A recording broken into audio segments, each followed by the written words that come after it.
Hello everyone, my name is Saurabh Singh. Welcome to our YouTube channel 4B Engineers.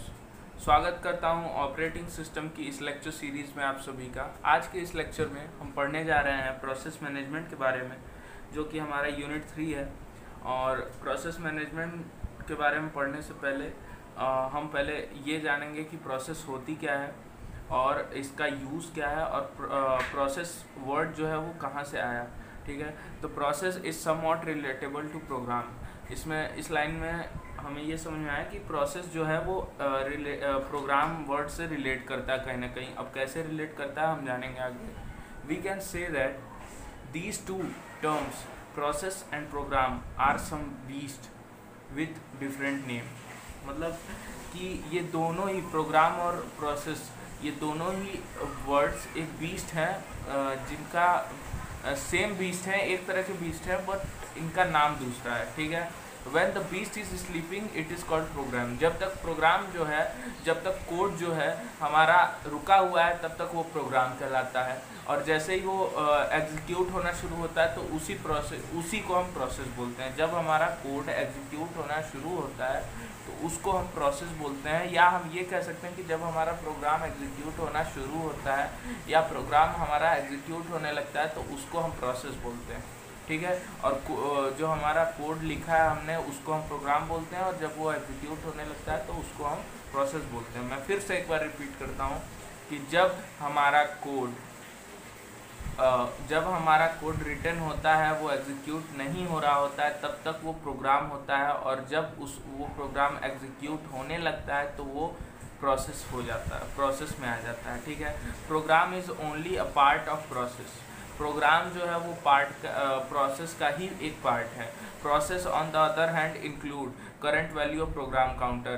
और process में बहुत सारी चीज़ें इंक्लूडेड हैं. प्रोग्राम काउंटर की जो करंट वैल्यू है वो भी इंक्लूडेड है. वैल्यू ऑफ वेरिएबल जो कि हमेशा चेंज होती रहती है अकॉर्डिंग टू आवर प्रोग्राम, वो भी उस पर डिपेंड करती है, हमारी प्रोसेस पे डिपेंड करती है. ठीक है, तो कहीं ना कहीं हमने इस स्टेटमेंट से ये जाना कि जो हमारी प्रोसेस होती है वो प्रोग्राम की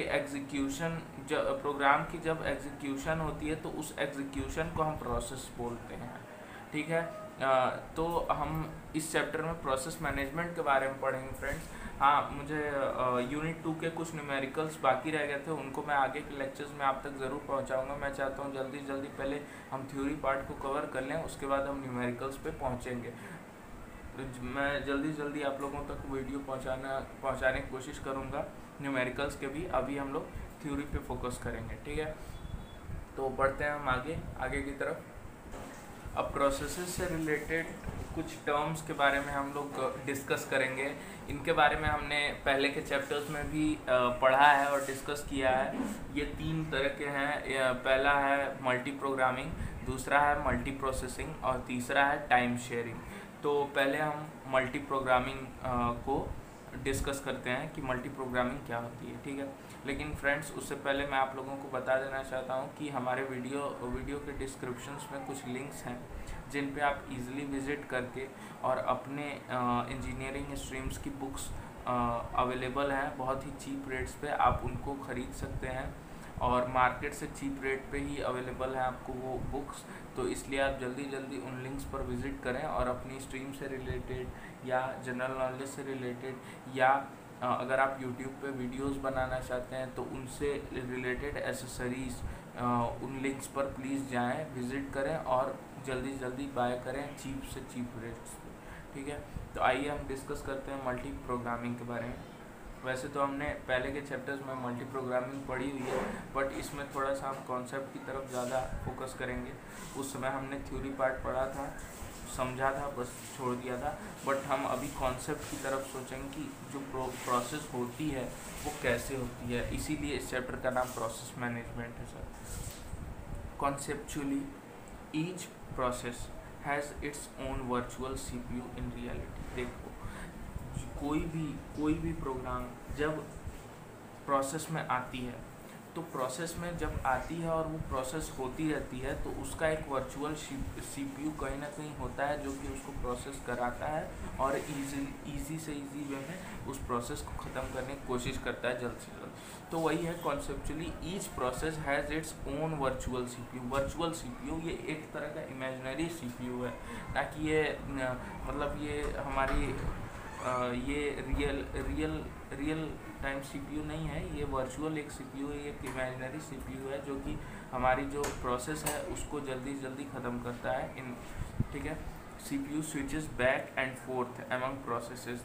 बहुत जो जैसे मान लीजिए 2 से 3 प्रोसेसेस हमारी काम कर रही हैं तो हमारा जो सीपीयू है वो बारी बारी उन प्रोसेसेस पे स्विच करता है, बैक एंड फोर्थ स्विच करता है। तो हर प्रोसेस की एक अलग सीपीयू है, तो वो मतलब हर सीपीयू जैसे एक सीपीयू पे एक प्रोसेस चली तो उस पे जाएगा, एक सीपीयू पे एक प्रोसेस चली तो उस पे जाएगा, मतलब ये बैक एंड फोर्थ होता रहता है अमंग द प्रोसेसेस। जो सीपीयू है वो प्रोसेसेस के बीच में बैक एंड फोर्थ होता रहता है। The rapid switching back and forth is called मल्टीप्रो।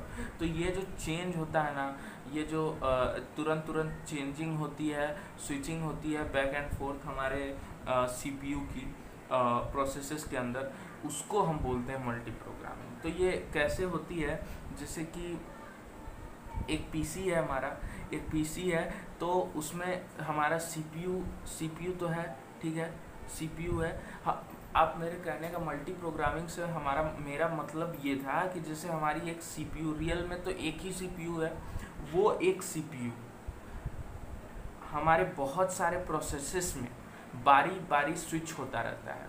कभी प्रोसेस नंबर 1 पे जाएगा, कभी 2 पे जाएगा, कभी सी पे जाएगा, कभी डी पे जाएगा, तो ऐसे वो स्विच होता है, बैक एंड फोर्थ होता रहता है। इसीलिए हम इस टर्म को बोलते हैं मल्टी प्रोग्रामिंग, ठीक है। आप मेरी बात को समझने की कोशिश करिए कि जैसे एक पीसी है, उसका एक सीपीयू है, तो उसमें 4 प्रोसेसेस रन कर रही हैं at time, A B C and D, ठीक है। तो प्रोसेसेस कैसे स्विच हो रही हैं, कभी वो ए पे जा रही हैं, ए पे गई, फिर बी पे, फिर सी पे, फिर डी पे, ये स्विच होती रहती हैं, बैक एंड फोर्थ हो रही हैं, कभी इस पे तो कभी उस पे, तो कभी इस पे तो कभी उस पे, ऐसे वो स्विच होती रहती हैं। Shows computer multi programming and program in the memory. देखिए तो ये क्या हो रहा है, हमारी जो सीपीयू है वो बारी बारी हर एक प्रोसेस पर स्विच हो रही है, ठीक है, बारी बारी हर एक प्रोसेस पर स्विच हो रही है, ठीक है सर। तो 4 प्रोग्राम काउंटर्स, यहाँ पे 4 प्रोग्राम काउंटर्स हैं, जैसे 4 प्रोग्राम्स हैं, चारों अलग अलग प्रोसेस कर रही हैं, A B and C and D. We see 4 processes each with its own flow of control. यहाँ पे 4 प्रोसेसेस हैं, सबकी अलग अलग इंडिविजुअल फ्लो ऑफ कंट्रोल है, बट वो किसकी मदद से है, हमारी। तो फ्रेंड्स